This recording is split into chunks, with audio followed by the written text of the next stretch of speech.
So, lads, today we got to talk about this, and we got to talk about the WNBPA, and they're literally out here, it seems like they're trying to trick the public on social media, and this is for me, I'm like, they've been doing this all the time, and I'm like, what is there to be gained by this?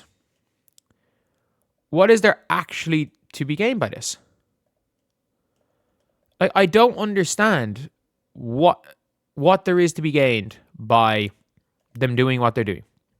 So what they're currently doing, obviously, and by the way, I have things I have no issue with. Negotiate more, yes, duh. Negotiate more. Keep going. Make what you can. And 2, like, negotiate till the last second. You don't accept what the league are offering right now.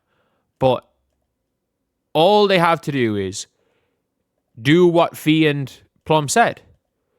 Negotiate based off the league's proposal, because their proposal is so crazy that it's just not going to happen. And one of those type of things are like, we all kind of know that it's too crazy and never going to happen, but the players don't care.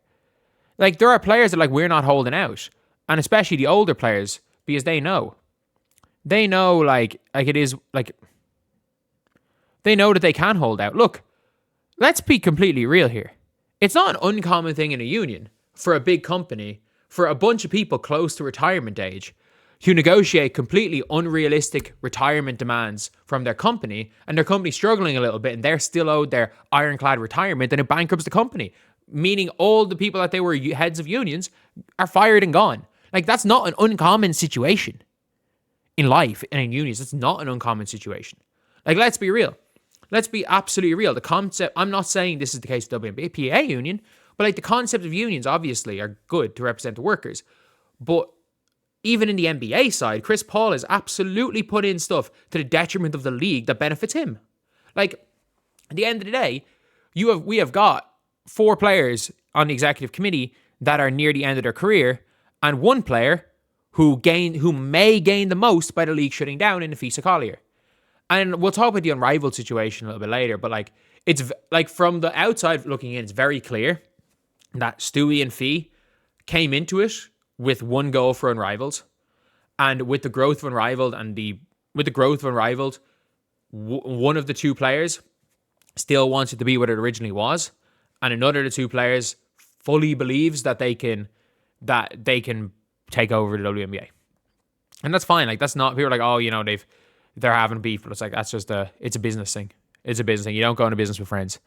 But from all of this type of thing, so this right here, this is the most misleading thing I have ever seen. This is the most misleading thing I've ever seen. Would you accept the league's proposal of 50% of net revenue, which is less than 15% gross revenue, in an 8-year deal, or ask the union to keep negotiating? No shit. They want them to keep negotiating. By the way, 50% of net revenue was the owner's offer like 3 months ago. It's up to 70%. It isn't even the owner's offer right now. I'm not even like, and no wonder the players are like confused with what the union's telling them. They didn't even put the right number in this question. But obviously, because let's be real, genuinely, if the players came back and said, in their negotiation, and said, okay, we will accept the rev split and everything on top of that. And by the way, they're like, oh, the league's proposal of 50% revenue is less than 50% gross. Like,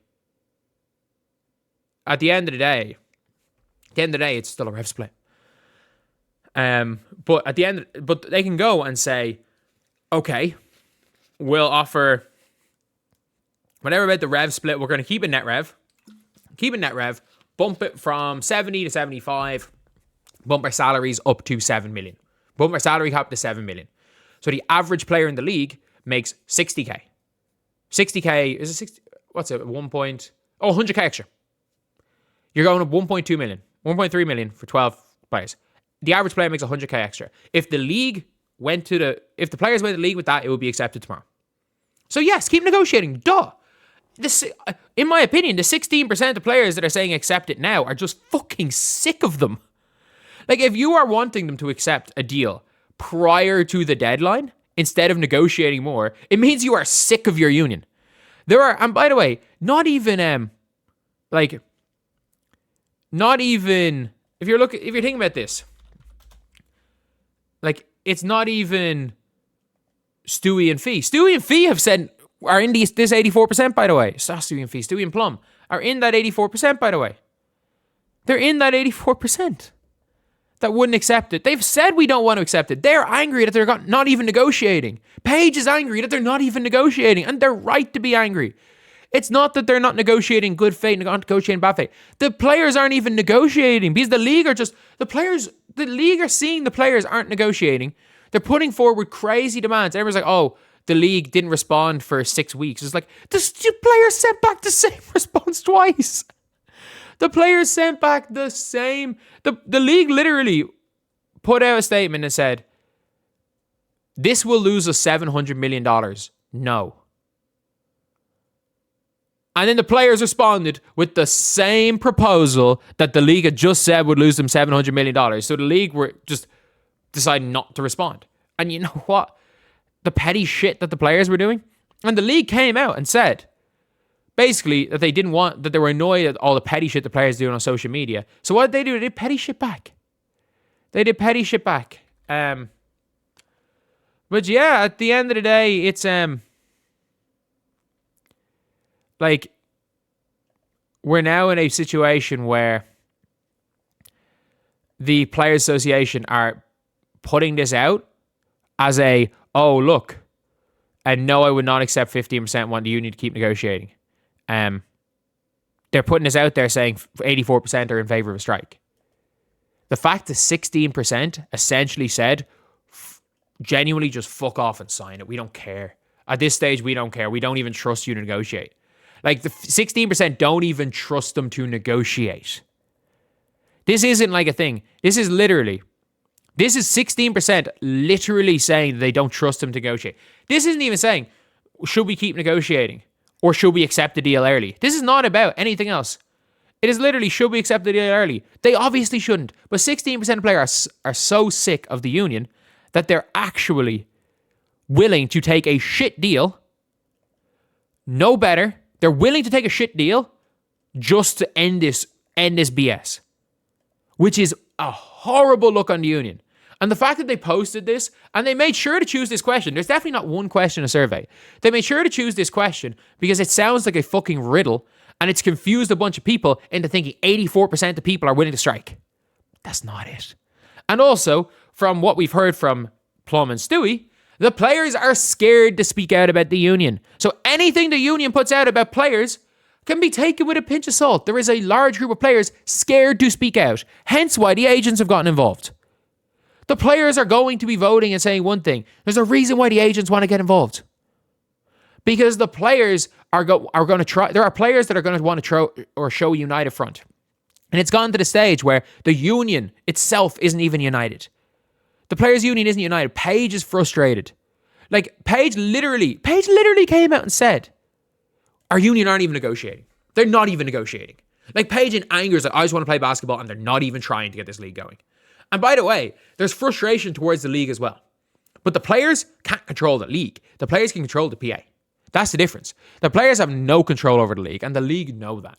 The league know that. The league don't, like, I hate to say this, the league would rather end today, and I'm not talking about the 13 to 15 owners. I'm talking about the fact that this league currently is 58% owned by outside investors. Though most of those 58% and a couple of cheap WNBA owners, because again, everyone's saying, oh, but like, what about like team values? The team valuation going up is irrelevant because the Connecticut Sun can't sell their team.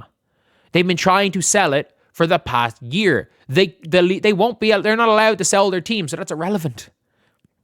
So we're now in a situation where, like, there are stakeholders in the WNBA. The WNBA's current deal guarantees they make not guarantees, but it guarantees that unless the Caitlin Clark boom continues, which it mightn't, that the league's going to go bankrupt.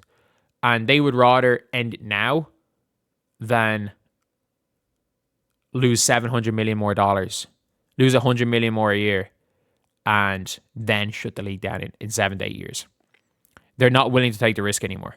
The owners have taken all the risk in the WNBA for 30 years. And I'm not even talking about the team owners, because some of them have made money. I'm talking about the 58% that have been funding this league from the NBA and outside investors that have funded this league for years and years and years. At the end of the day, they have taken all the risk, and they're not taking the risk right now. They would rather burn it down than continue to take a risk of losing 10 times more money than they have previously.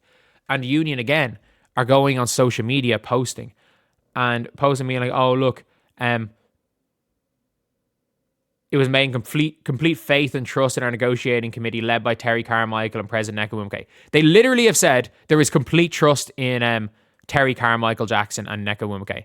One day after Kelsey Plum and Stewie said, we don't trust them, we don't think they're negotiating, and players are scared to speak out because it's anti-union. And the union have come out and essentially scared these two players into signing off to say, you know what, we're good with the union. Like, it is fucking mental. It is intimidation towards the players. It is trying to fool people on social media. And you want to know what they're not doing? Negotiating. All of this bullshit, you want to know what they're not doing? Negotiating for a better deal. All of this is performative. Every bit of this is performative. Everything they've done for the last 2 years has been performative. It's been to get social media clicks. It's been to get politicians on their sides. Because let's be real. There is a group of WNBA players that wanted to be a basketball league. There's another group that wanted to be an activist league where they happen to play basketball. The problem is, the latter might be more than 50%. And maybe it's under 50%, but let's be real. There's also a Nafisa Collier who runs Unrivaled, and without question, it seems has a different vision for Unrivaled than Breanna Stewart. As much as they're co-owners, Nafisa Collier absolutely believes it can take over the WNBA.